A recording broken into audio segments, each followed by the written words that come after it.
It'll be MAGA Republican versus MAGA Republican in New York's GOP gubernatorial race next year. And the new school faces an identity crisis and financial woes.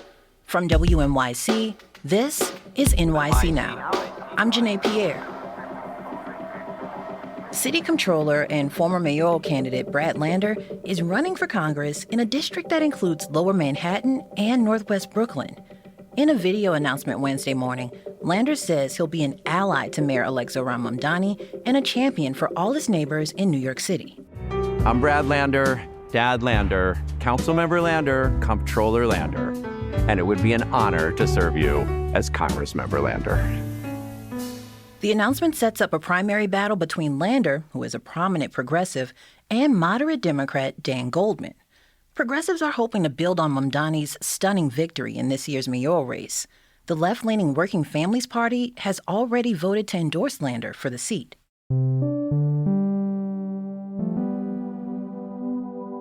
Now on to another race. On yesterday's episode, we mentioned Nassau County Executive Bruce Blakeman is running for the Republican nomination for next year's gubernatorial election. As of now, Blakeman will face off against Representative Elise Stefanik for the GOP's ballot line. Blakeman has been teasing a run for months, but he made it official Tuesday on Fox and Friends.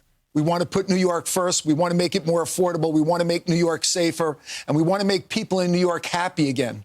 If you're unfamiliar with the two-term executive, here's a bit of what you should know. First off, Blakeman has been around New York politics for decades, and he owns a couple businesses. But he came in as county executive 5 years ago and really made a name for himself on the tax stuff, but also on the women's sports. That's Bill O'Reilly. No, not the controversial commentator that you're probably thinking of. This Bill O'Reilly is a Republican strategist with the November team. He says Blakeman's stance on women's sports really made him a national headline. You may recall that controversial bill passed last year in Nassau County that bans transgender athletes from participating in women's and girls' sports at county-owned facilities. That kind of put him on the national calendar. The thing that's most interesting is that Republicans took a whipping all over the country, and not just in the big races, but the one place where Republicans did well in New York was Nassau County. O'Reilly says because of that, it makes sense that Blakeman would run for governor. Although some political analysts have called Stefanik a favorite in the GOP race, O'Reilly says Blakeman's announcement alters the race's dynamics. This is suddenly a very competitive race because effectively Bruce Blakeman owns Long Island, Elise Stefanik owns upstate, and the battle will be New York City and the Hudson Valley. O'Reilly says Blakeman's entry also guarantees that this will be a right-wing primary. He says both Blakeman and Stefanik are chasing the same type of MAGA Republican voters. And that's not ideal for either candidate, but it's just the way it is. Maybe they find a way to make it healthy and get some new issues out there. Speaking of MAGA Republicans, it's no secret that President Trump will loom large over next year's gubernatorial election. O'Reilly says Trump has a really good relationship with both Blakeman and Stefanik. But it sounds to me as though he's made it clear that either one is fine with him and that he won't put his thumb on the scale for either candidate. That's Republican strategist Bill O'Reilly, partner with the November team.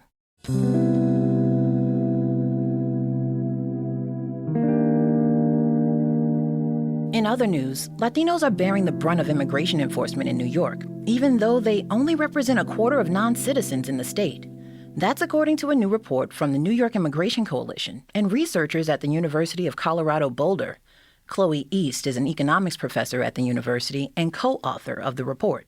And really, the reason we zoomed in on Latinos in the report is that that was far and away the group that is being impacted the most by ICE right now. And so we felt like that was the main story to tell and the main focus of the report. The finding for the first 6 months of the year largely matches the national picture. The Department of Homeland Security did not comment on the report. Still ahead, a look into the newest financial issues at the new school. That's after the break. WNYC. Higher education throughout the country is going through a moment right now, to say the least. Due to declining enrollment, scrutiny from the federal government, and even lawsuits, some schools are facing major financial challenges, forcing them to make tough decisions. Here in New York City, the latest university in hot water is the New School, a private university in the Village with a progressive history. There's a pause on admitting all but a few PhD students for next year, and the university's president announced cuts to positions and closures of programs with low demand. Voluntary separation and early retirement letters went out to faculty and staff last week, and the university says layoffs will follow depending on how many people volunteer to leave. The American Association of University Professors says 40% of full-time faculty were offered these exit packages, which that association says is the largest attempt at firing faculty in the country. WNYC education reporter Jessica Gould says that, according to university leaders, the new school is affected by the same trends that have been rocking colleges across the country. Enrollment has plummeted in recent years, and university leaders say this restructuring is necessary to stabilize the budget and then have a reset for the future. School faculty is not happy, especially those who received voluntary separation letters that would take effect either as soon as January or in June. They say they're worried about their jobs, but they also say they're worried about the direction of the university. The new school was created by anti-war academics who faced backlash for opposing the United States' entry into World War I more than a century ago. In the 1930s, it became an academic home for intellectuals who were in exile from Nazi Germany. Over the years, the school has pioneered courses in photography, film, jazz, and women's history, and its activist bent has continued. There were 2 pro-Palestinian encampments last year when those encampments were sweeping the country, including one specifically by faculty, maybe the only one that was by faculty at any campus across the country. And President Trump included the new school on a list of his administration's campuses that he was scrutinizing.